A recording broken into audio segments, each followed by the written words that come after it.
Olá pessoal, sejam bem-vindos a mais uma aula da nossa disciplina, que hoje iremos tratar sobre a questão da remuneração das organizações, né? Como estabelecer estratégias de remuneração para os colaboradores, pensar em estratégia de remuneração fixa e variável, quais são as principais tendências de mercado também com relação ao agro. É importante a gente entender essa área porque é uma área aí determinante, né? Uma área crítica de controle, digamos assim, para conseguir realmente trabalhar e ter a manutenção de bons colaboradores, né? Gira muito em torno do fator remuneração. A gente sabe que já existem alguns estudos, algumas pesquisas que têm demonstrado que os colaboradores cada vez mais têm deixado um pouco de lado a questão da remuneração ser o principal fator para se manter ou não numa empresa. Então, assim, já começa a se destacar fatores como qualidade, né, qualidade de vida, bem-estar no ambiente organizacional. Então, as pessoas têm que associar a remuneração aos benefícios também e a contrapartida que essa remuneração gera. Então, tem que ficar cada vez mais claro para as empresas, para os profissionais, que somente uma boa remuneração não garante a manutenção de bons profissionais da organização. Você tem que combinar boa remuneração, qualidade de vida e incentivos para que realmente essa pessoa se sinta parte dessa organização e consiga se manter por mais tempo por meio da sua forma de ver e entender o mundo, né? Se ela percebe que aquilo já não paga mais, digamos assim, o seu mal-estar, aí realmente fica difícil. Então, é uma reflexão, é importante para a gente discutir, né? Para a gente trazer para a sala de aula, porque volta e meia a gente vai ser questionado muito sobre isso, né? E não é nenhum questionamento assim de outras pessoas, às vezes é um questionamento interno mesmo em nós, enquanto profissionais.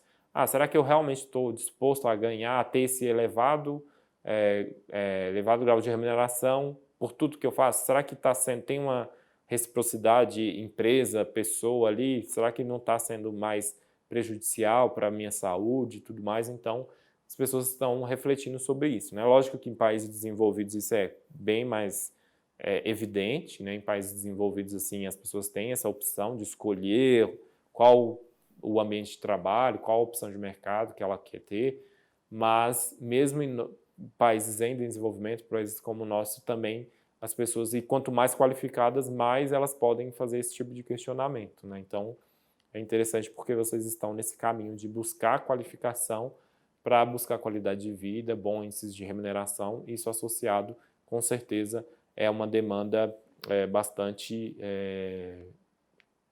evidente no mercado de trabalho atualmente.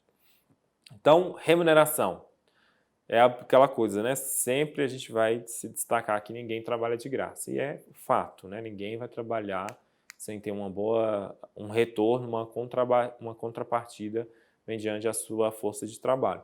Então, você tem que valorizar, você enquanto profissional tem que se valorizar, porque se você não se valorizar vai ser difícil, né? Outra empresa ou, enfim, outros profissionais te valorizarem, então começa daí. Então tem essa discussão da remuneração, inclusive ela perpassa muito sobre isso, né? Sobre categorias profissionais. Então, assim, todas as categorias profissionais, elas têm as suas associações, os seus sindicatos.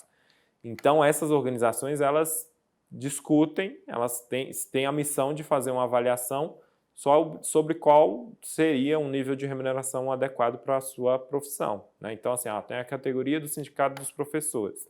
Os professores, então, eles definem um piso salarial. Então, as empresas, as instituições de ensino, elas devem seguir isso para se manterem no mercado e se manterem alinhada com a média salarial de todas as organizações daquele setor. Tem o Sindicato dos Trabalhadores Rurais, o Sindicato dos Produtores Rurais, que fazem diálogos também para definir níveis salariais para a categoria dos trabalhadores rurais. Você tem a profissão de vaqueiro também, que é reconhecida, então isso também já associa a questão de remuneração, né? Já dá um indicativo de como pode ser a remuneração desse colaborador, que tem essa formação específica, que tem esse conhecimento específico. Então, a definição de remuneração leva em consideração fatores como esses, né? Não é simplesmente chegar e falar, eu acho que pode ser um salário mínimo. Ok, mas salário mínimo, será que de fato eu vou conseguir atrair bons profissionais? e mesmo que eu atraia num primeiro momento, eu consigo manter ele por mais tempo, somente o salário mínimo, isso vai ser diferencial. Então, a remuneração ela precisa ser pensada nesse sentido. Então, essa remuneração, como eu vinha dizendo, ela deve combinar aspectos para garantir que bons profissionais permaneçam e com propósito em determinada organização. Então, eu utilizo o fator remuneração, que ainda é o fator mais preponderante, né, o principal fator para se manter bons profissionais, e aí eu combino isso com o propósito de vida que esse indivíduo tem e o propósito da organização. Então, se ele tem um propósito de ser uma pessoa tranquila, com flexibilidade de horário, com uma vida, digamos assim, né, fitness também, tudo isso depende do propósito da pessoa, né? Então, eu quero uma vida que eu tenha flexibilidade para viver e fazer essas coisas que eu tenho na minha dimensão pessoal, e eu quero um salário, uma remuneração que seja capaz de pagar por esses benefícios que eu quero individualmente. Então, vai ser sempre essa lógica que o colaborador ele vai ter para definir quanto que ele quer ganhar ou não. Então, ele vai sempre buscar mais, evidentemente, porque ele quer ampliar essa noção de bem-estar próprio, né, da família também. E a empresa, à medida que a empresa percebe que esse profissional ele é diferenciado e que ele traz contribuições significativas, a empresa passa a entender que essa remuneração é um investimento para continuar tendo esses bons resultados. Então, é uma via de mão dupla, né, colaborador-empresa, nessas discussões sobre remuneração. E aí, o que a gente precisa diferenciar? Os conceitos de remuneração e salário. Às vezes tem muita confusão sobre isso. Então, remuneração é tudo aquilo que compõe os ganhos de um colaborador, né? Então, todos os valores financeiros recebidos por eles fazem parte da sua remuneração. Então, o que compõe a remuneração? O salário faz parte da remuneração. E, além disso, vem os benefícios, vem os auxílios, né, que são auxílio transporte, auxílio refeição. Tudo isso vai se compondo e, enfim, se a empresa paga o plano de saúde, a cota que ela paga, isso tudo vai sendo contemplado dentro da remuneração do colaborador, para ele entender que a remuneração dele é uma remuneração diversificada, né? Então, as estratégias de remuneração diversificada ou flexíveis têm sido bastante interessantes porque o colaborador ele percebe que ele tem uma diversidade ali que é importante para ele, inclusive, atender às suas necessidades básicas e a necessidade da sua família como um todo. Então, a remuneração ela contempla tudo isso. Já o salário é só o valor fixo pago pelo empregador ao funcionário como contrapartida por seus serviços prestados.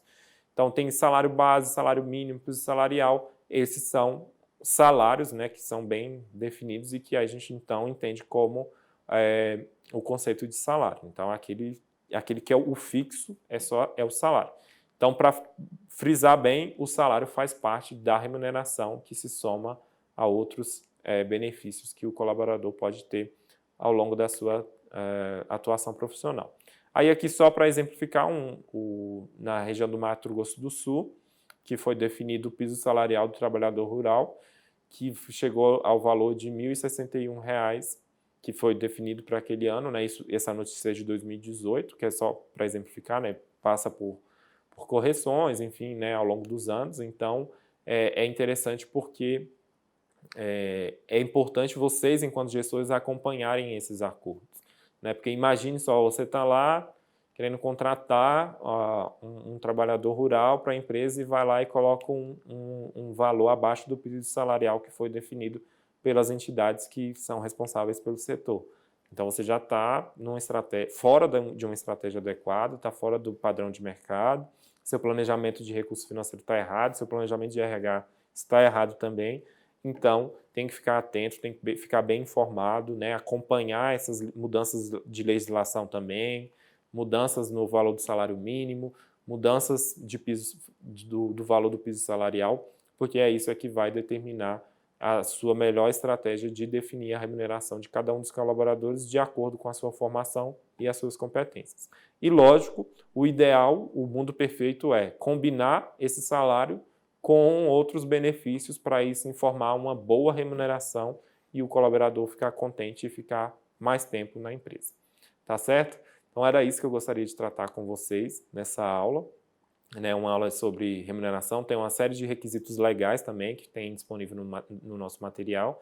Em caso de qualquer dúvida, por favor, manifestem-se lá no nosso fórum de dúvidas. Um abraço e até a próxima.